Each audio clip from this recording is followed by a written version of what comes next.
Welcome to the Untold Tales audio anthologies. Written by Howard Loring and narrated by Melissa Del Toro Schaffner.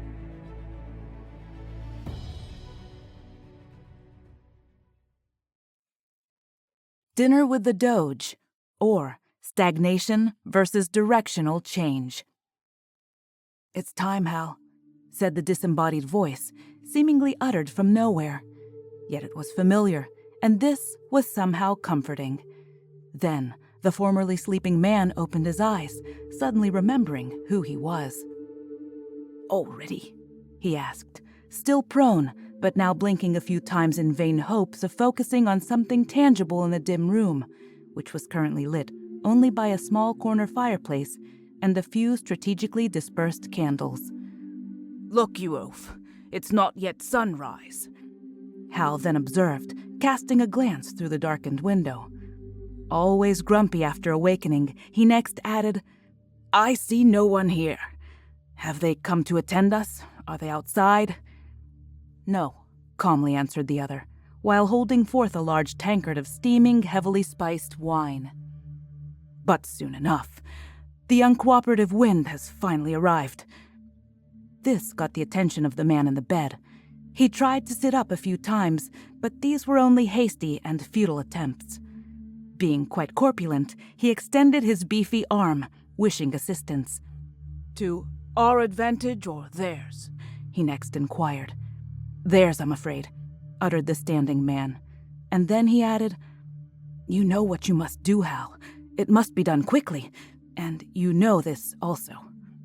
The sitting man was busy downing his tankard while these words were being spoken. This day he would need his wits about him, and the warm wine would surely help. Plus, he always loved warm, spicy wine in the morning. "Delightful," he said, while wiping his mouth with his sleeve. Next, holding out the empty cup, he sighed and belched. The man before him, using a deep ladle, then dutifully refilled it from a large copper vessel hanging in the fireplace. "I will not make peace with the French," suddenly barked the seated man, who, still disheveled, was nevertheless the current King of England. "They are in my waters, uninvited, and I won't have it. I must deal with them, and will." The standing man, who now held the pissing pot, also sighed. "They call me the fool," he said. Once the king was well toileted and suitably attired, which took some time to accomplish, footsteps were heard approaching in the hall. It was now well past dawn. The two occupants of the starkly furnished, yet best available room in the small fortress were now standing abreast, awaiting. 3 loud knocks on the door followed, whereupon the royal sentry stationed outside opened it to reveal half a dozen well-dressed gentlemen standing in the corridor. "My liege," said the constable of Southsea Castle, bowing with great deference. The men surrounding him quickly did likewise. "I trust your majesty slept well, even given our crude accommodations?" The king, by chance visiting the nearby Portsmouth, when informed of the newly arrived French fleet, had the day before invested the diminutive outpost, one of many fortifications built to protect the large northern estuary off the Isle of Wight. The small castle's crenulated wall would give a spectacular, unobstructed view of events, and Henry, after decades of spending good money on his ever-expanding navy, wanted to see the result of this royal largesse. He therefore anticipated a good show. "My lords," he decreed, "I shall savor sweet sleep only when England is safe. Tell me of the wind. It now favors the enemy?" "It does, your majesty," answered the realm's Secretary of State, William Paget, who stood beside the castle's constable. "The Lord High Admiral Russell, now observing from the wall above, has already dispatched some number of row barges, the only craft we currently possess that will advance without sail, to meet several French galleys that are currently probing our line. And yet my Lord Admiral believes the wind may soon turn to our advantage, or so he says." To this declaration, the unimpressed king only grunted. Then he stepped forward toward the men, who all stepped back at his advance. but at the doorway, he turned once more, looking to his royal jester, William Summers. "And what will you do today, Billy?" he asked the very tall man. "I shall travel to Venice, Hal," calmly answered his hard-working fool. 25 years hence, to sup with the Doge." The men in the hallway all laughed at this response, but His Majesty did not. He knew this unique person as no one else did. King Henry was well aware that if the tall man truly wished to undertake such a sojourn, he certainly could. This seemingly simple servant, the sovereign well understood, was in reality a time traveler. "You still have an option," added the determined jester, his thin face completely devoid of emotion. Henry's vividly dark, pinched, and beady eyes met those of his devoted companion, looking deeply into them, searching but not finding any further meaning hidden there. "You are a fool," then answered the king, but smiling as he spoke. The day, bright and beautiful, turned long with little real action attached at first. The wind, ever-changing, was always slight, and neither side did more than maneuver at some distance from one another. The row barges, never coming close enough, did not engage the enemy, who, lacking propulsion, simply failed to arrive. Upon the parapet, the king and his advisors spent the opportunity eating and drinking and talking of the coming confrontation. Considering the unique nature of the still unfolding situation, the royal functionaries had been kept to a minimum, but those on hand milled about, ready for service if need be. Many livered attendants were, of course, nearby, as they were always present in abundant numbers about the king's person. There was much speculation by everyone as to what would occur once the fleets engaged, for the indecisive wind often increased but always departed, and this left plenty of idle interval to while away whilst discussing the subject. The king's still nascent navy was tiny, much smaller than the mighty French fleet, but being from an island nation, his seamen, unlike hers, were real sailors. Other major European powers such as France or Spain used their fleets mainly for transporting troops and equipment to fight on land. But England's ships fought at sea, and well understood its advantages. And the Navy's two principal warships were now present in the Solent, the expansive waterway betwixt the Isle of Wight and England's southern coast. Portsea Island stood midway in the vast estuary, and South Sea Castle was located at its point. The sweeping vantage presented between the fort's crenels was indeed panoramic. By noon, the stagnated wind again picked up. "How many French ships?" demanded the king, sensing at last a change in the stalemated status quo. He stood leaning at the wall, squinting in the distance. "More than me, that's easy to see," he added in a regal but sour tone. "At least 200, Your Majesty," answered Henry's High Lord Admiral, who was standing nearby at the nearest break in the masonry. "We have but 80 or so. Several of yours, however, are more massive," he quickly added. This statement referred to England's two largest ocean-going craft, both of them interesting ships, and for several reasons. First, they were designed and constructed specifically for warfare at sea, a unique circumstance given the times. Other ships of war in England and elsewhere were always converted merchantmen, or were built by altering the well-established designs of ocean-going commercial vessels. Yet, by intention, these two were far superior craft, being not merely transporters of men and arms, but huge, coordinated, and highly mobile total weapon systems in themselves. Second, after seeing long years of heavy action in two separate and brutal wars against two different but equally stubborn French kings, both ships had been successfully and painstakingly retrofitted with the latest technological innovations. These included sealing gun ports amid multiple decks that employed bronze and iron cannon and demi-cannon of various sizes. Most heavy guns were now also breech-loaded, and this inventive time-saving advancement granted much inherent strategic advantage. These novel arrangements currently permitted for the first time in nautical history the use of the broadside, a practice where all arms a ship possessed, port or starboard, or even both if need be, could be fired simultaneously. This new striking development would quite alter standard naval tactics by setting in place unfolding changes in maritime strategy, becoming preeminent for hundreds of years. The larger of the two great ships, the Mary Rose, was literally bristling with guns, for a new complement of cannon had been installed amidships upon an added tier between the castles, which were the higher decks on either side of the Carrack-style vessel. These opposing rows of artillery naturally made the gigantic boat much heavier and so increased her displacement, which meant that she sat lower in the sea. In fact, now fully manned and abundantly provisioned, her first line of gunports rode only 3 feet above the waterline, a detail of some importance. "What's happening?" barked the impatient king. His functionaries, who were scattered about the edge of the parapet, had no suitable response to this royal inquiry. None of them knew. Still, the king could not be kept waiting, so the admiral was soon compelled to answer. "It appears, Your Majesty," he admitted, "the unimpressive winds have once more ceased to blow." "Blast it!" screamed Henry. "Blast it to Hades!"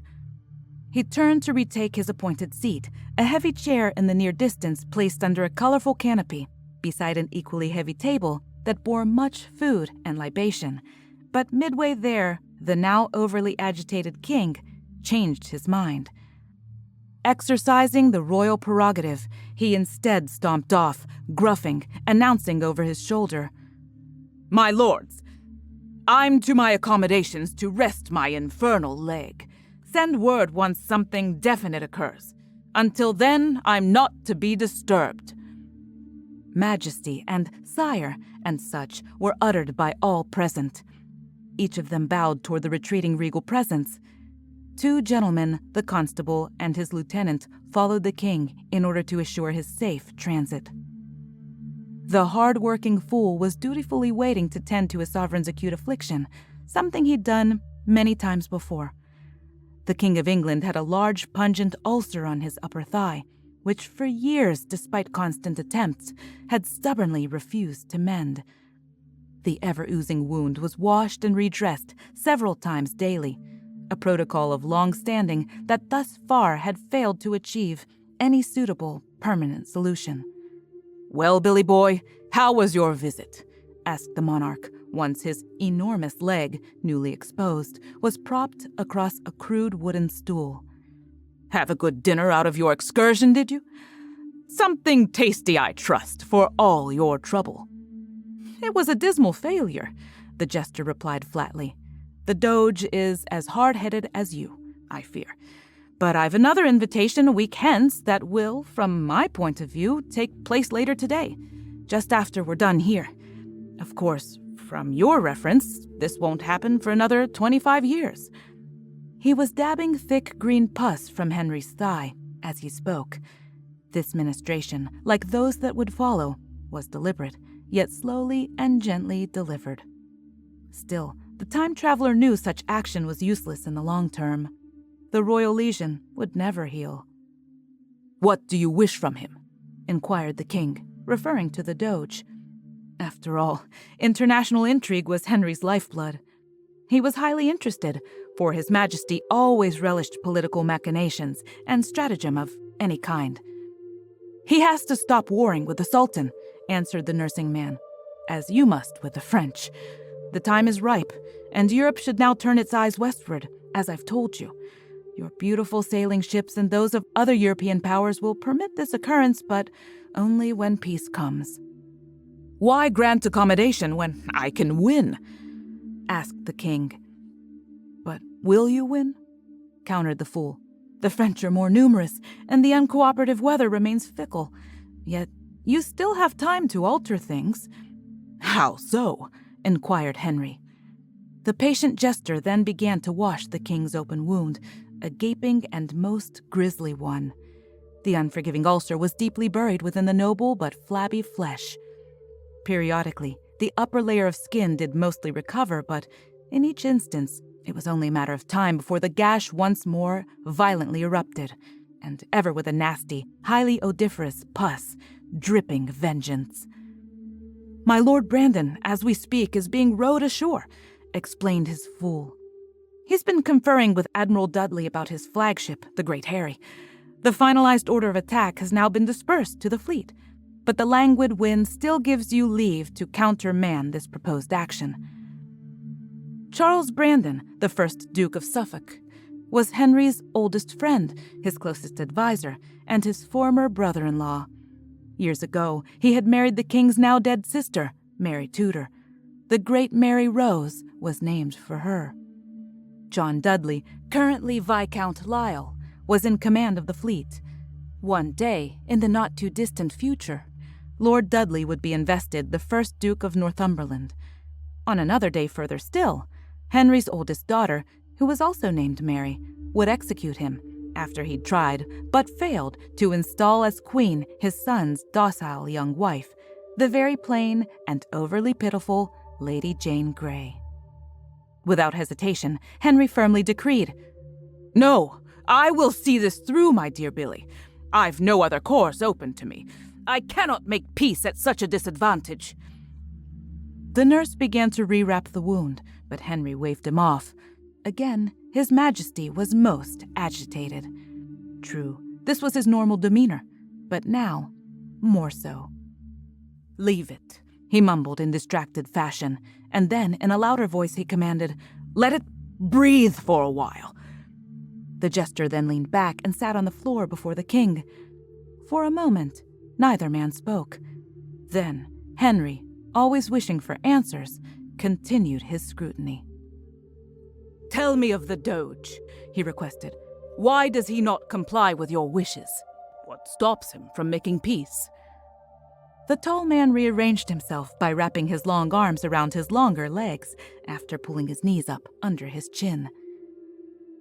"Venice will lose Cyprus in the treaty, her last Mediterranean island. A heavy price to pay for such proud people," answered the sitting man. "Yet the Doge must accept this difficult condition. And will. As you do. He just needs persuading." The King of England laughed aloud at this proclamation. No one ever told him what to do, or lasted long after such a brazen affront. No one but his fool, that is. "And how will you change him?" then asked Henry. "I shall take a different dinner guest with me," was the answer. "The one I took this morning was unimpressive, as I've said. Still, given that the groundwork is now sufficiently laid, my new companion should nicely do the trick." Henry adjusted his great bulk in the chair, then grunted. "Whom did you take?" he wondered. "I thought the Doge needed a framework," was the reply. "A tangible yet palatable argument for making peace with the dreaded Turk, the horrid infidel. For this reason, I took the much-revered 4th-century Bishop of Hippo, for he has swayed millions having such concerns."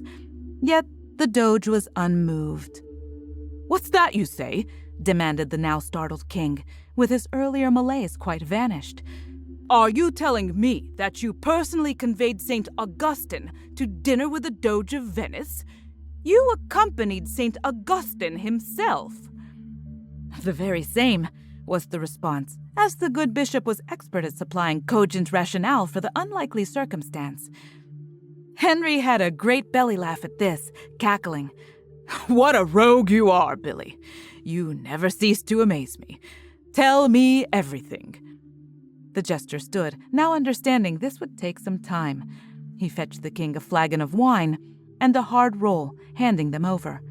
Then again he sat. "You must know the context," he lectured. "Augustine was more than a mere theologian. The principles he espoused have since framed your society, establishing the basic rules of civilization for the last 1,200 years. At this, the king grunted once more, for usually he didn't like theologians of any stripe. English ones were bad enough, and the current pope was in league with his sworn enemy, the French. The Spanish, while also loathing them, were Catholic, so an alliance with Spain was not a viable option. Bishop Augustine lived, the lecture continued, while Rome's imperial power crumbled, the set decrees falling away. By this time, the growing population was Christian, but barely so, and any fresh rules were yet to be firmly recognized. But now, in every locale, new Christian princes wish to war with other Christian princes. A troubling obstacle if you're a diligent churchman, busy building a religion based on peace and love. "I see it," announced the marveling king. "You speak of the doctrine of just war, the moral reasoning behind why Christians may fight, honor, and so forth." "Yes, but even more," countered the fool. "Having such new stipends gave Europe the time it needed to coalesce, to build intuitions, to set things in place. Now, after more than 1,000 years, this has slowly happened, and the time has come to move on, as I've explained to you before, Hal." "I am no Doge," snapped Henry, disliking the implication. "I am a king, not some mere functionary of a committee of state. I am my country, Billy. I am England."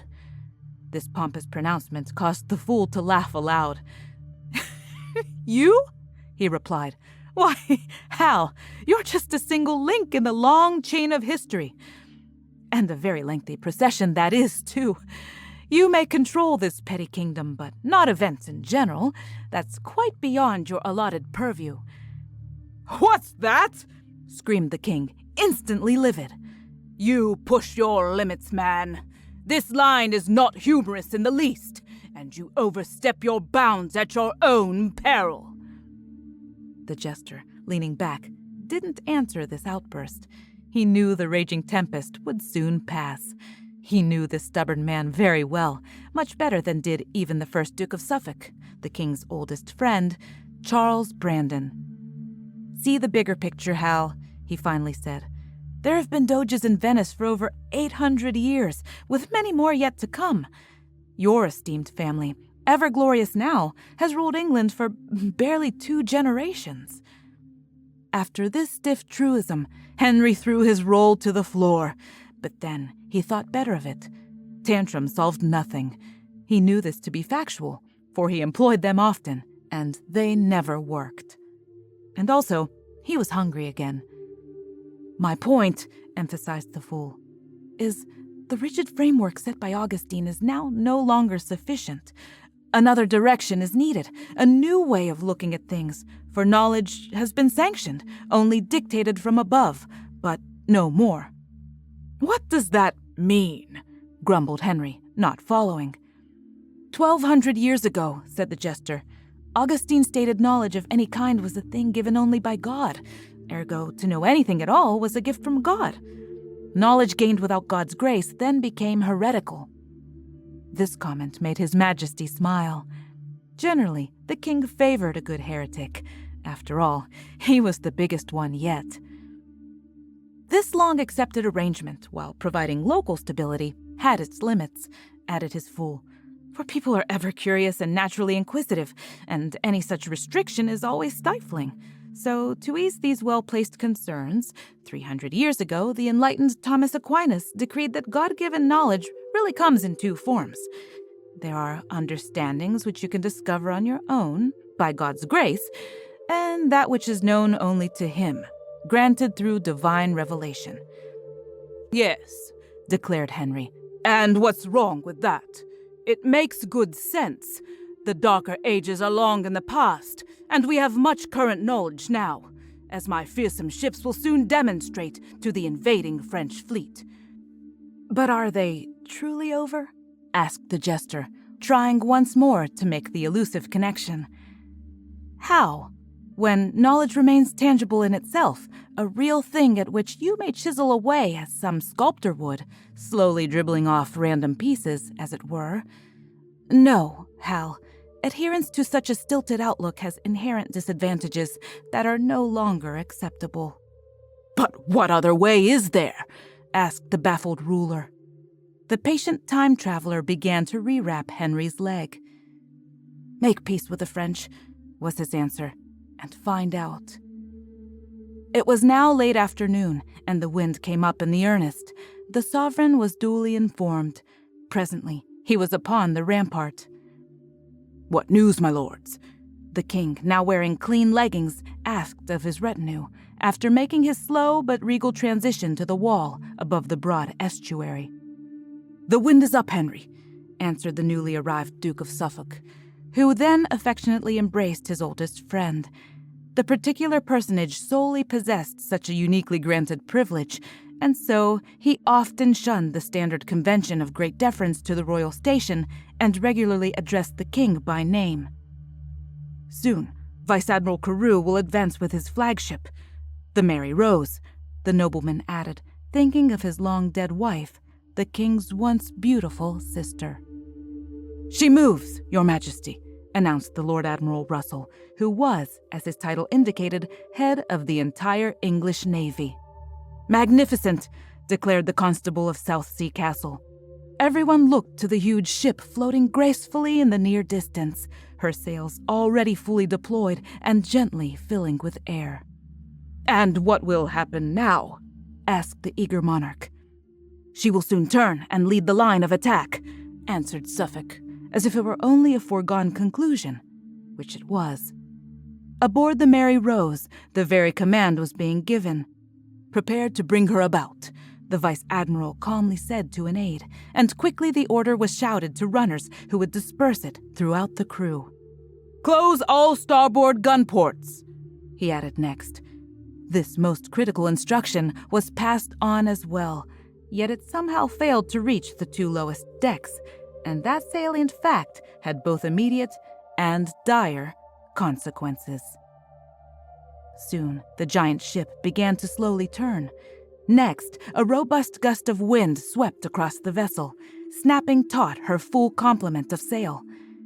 Then, the impressive Mary Rose, the very pinnacle of current nautical innovation and design, was herself broadsided. Already riding deeply in the water, she soon listed just enough for the sea to rush in through the still open gun ports along her lower tier of the starboard artillery.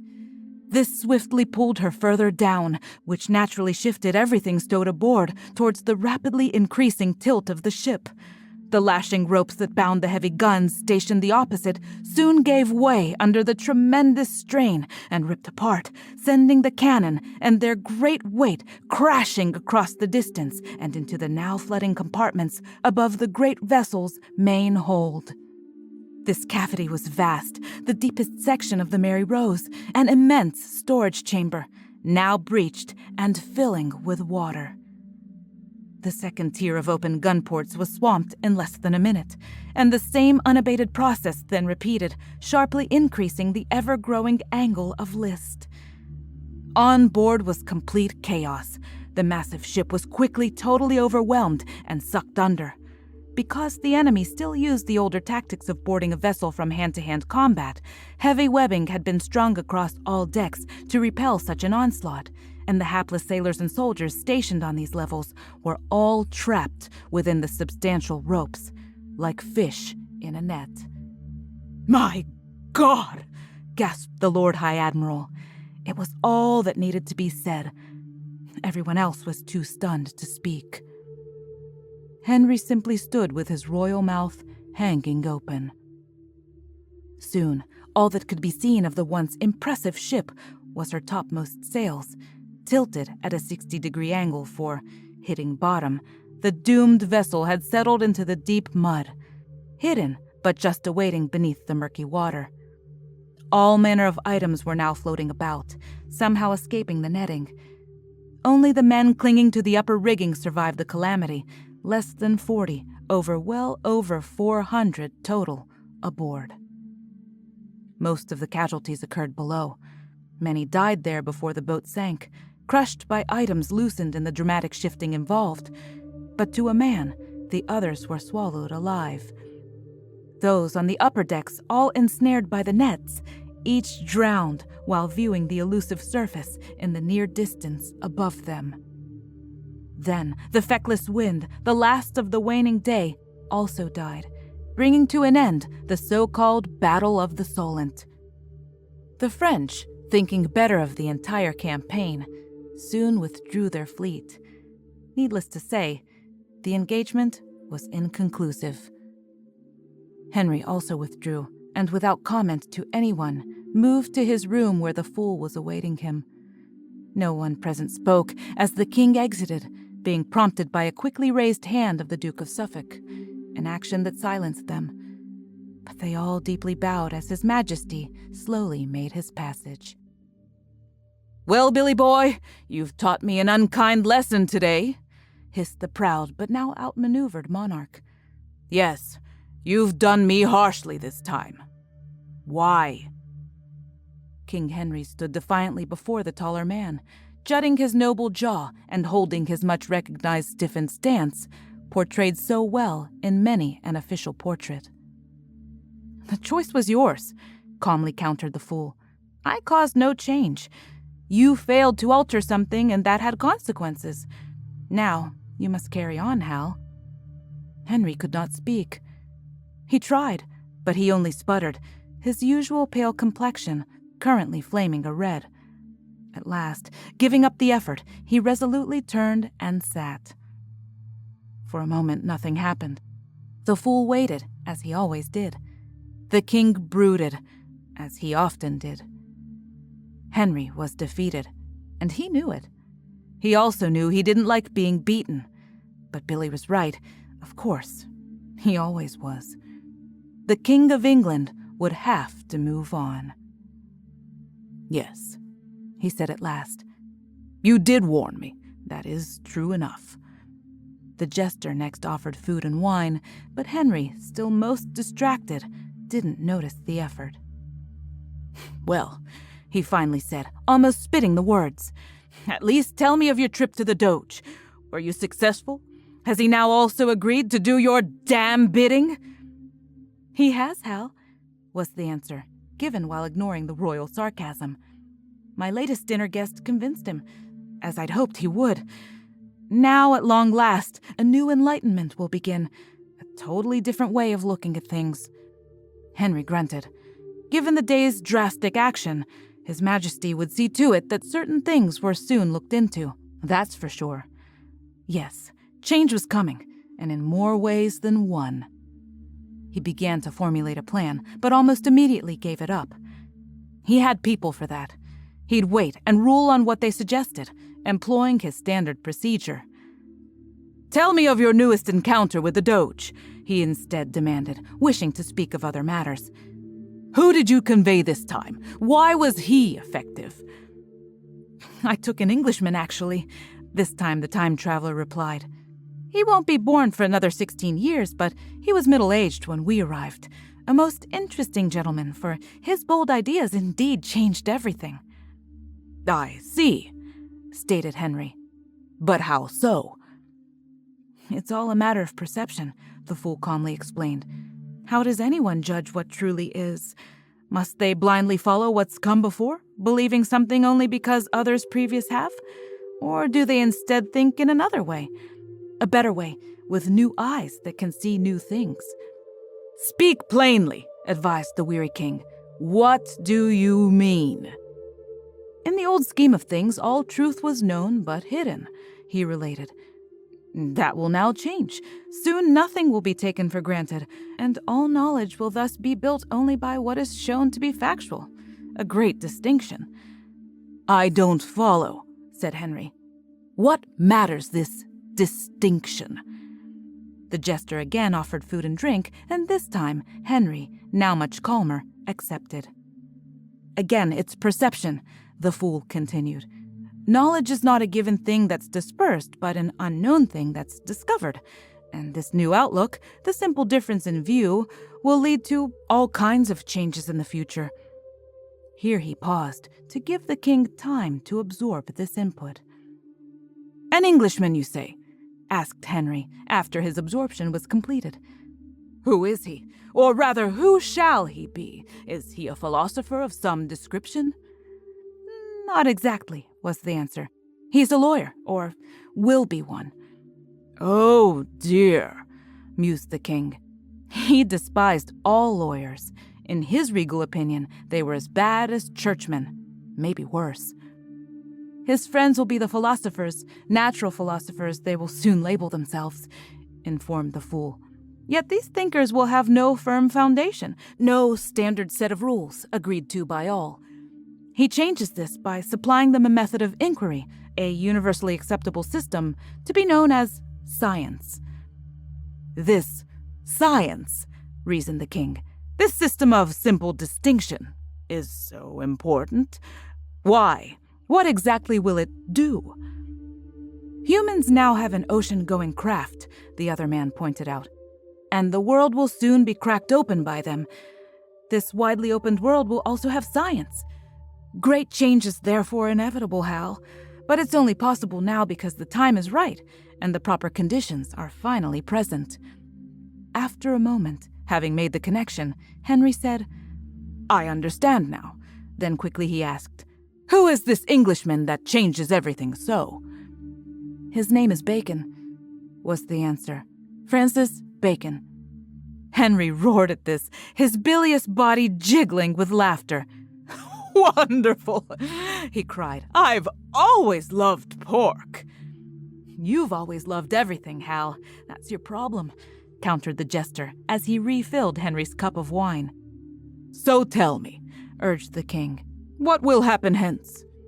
"Europe will now turn westward, as I've said, begetting worldwide influence," the all-knowing man revealed. "In 100 years, an Irishman named Boyle will decipher mysteries from the very air we breathe, and in 200, a man from the New World named Franklin will pull power from lightning. 100 years after that, a Frenchman named Pasteur will prove beyond all doubt that things too small to be seen can affect life itself, a tremendous discovery leading to much change." "And what of England?" next asked Henry.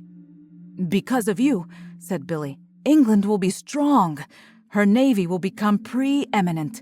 It shall rule the waves for hundreds of years." This pleasant news pleased Henry greatly, but only because he'd, at last, made the bigger connection involved. The future was his to command. He wouldn't let it down. He stood and crossed to the door, then jerked it open. The crowded hallway was full of his startled functionaries and favorites. Some men were standing, while others were sitting on heavy benches against either wall. No matter their placement, all were awaiting the king's pleasure. "Charles!" he barked, and the Duke of Suffolk dutifully stood. "I shall have peace with France," Henry announced. Suffolk only nodded, and then sat as before. "Your Majesty," interjected Lord Paget, who jumped at the king's sudden appearance. As England's Secretary of State, this lofty bureaucrat would have to negotiate any treaty with the French invaders, and he didn't relish doing so under the current tactical conditions. Yet Henry was unconcerned with that aspect. "I will have my peace with France," screamed the monarch, and Paget also nodded and sat. Then Henry, ever intent on hasty retreat, began to turn from the room's threshold, but instead, exercising his royal prerogative, he first commanded, "And bring pork for dinner." Then he slammed the door. His fool now held the wash basin, a towel draped over his arm. Sleep came late that night for the 8th English king crowned Henry. He was abed but thinking. His Majesty was leaving on the morrow to continue his recent interrupted progress through the south of his realm, but he was troubled, and his active mind refused to cease its unrelenting rambling. "Billy?" he called out softly. "Yes, Hal," came the answer from the darkness. "I'm here." "When the world is new," began the royal pondering, "will they know what I did? Will anyone care that I made peace with the French? Will they even remember me at all?" This whispered inquiry caused the jester to laugh aloud. "And they call me a fool," the time traveler said. Thank you for listening. We love our listeners, fans, and patrons here at Untold Tales, and we would love to hear from you. Please consider leaving us a 5-star review on Apple Podcasts, letting us know what your favorite story has been in our 3 seasons of storytelling so far.